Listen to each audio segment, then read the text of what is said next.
uzahore mu buzima bwawe bwose wibuka ko ari wowe wahitanye nyoko. Aho ugenda hose ujye ubigendana ko ari wowe umwambuye ubuzima bwe. Papa mbabarira, mbabarira papa. Amakosa yose ni ayawe.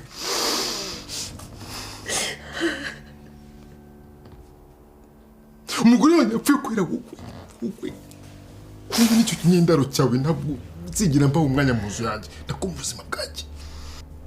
Ikiruta byose ni uko so kubyara umushyize muri gereza.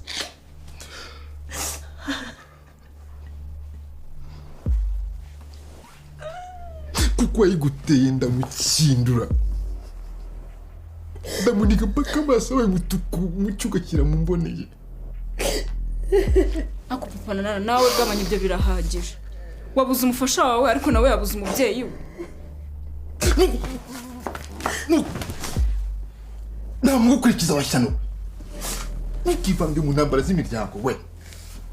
Dore ko nawe yishuti mbi. Iyo uza kuwukunda inshuti yawe ubaramugiye inama agafunga aya maguru.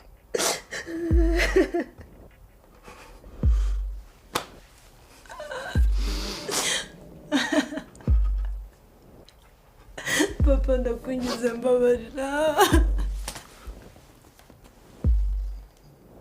Papa mbabarira. Ntuzongere no gutekereza kumamagara mu buzima bwawe bwose usigaje kuri iyi si.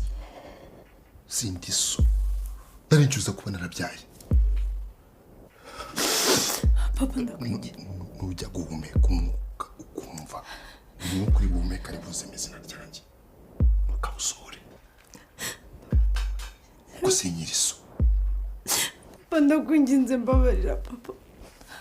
Papa mbabarira ndagukeneye kuruta ikindi gihe cyose nagukeneye mu buzima bwanjye. Papa mbabarira ndakwingiye. Papa mbabarira ndagukeneye ndakwingiye.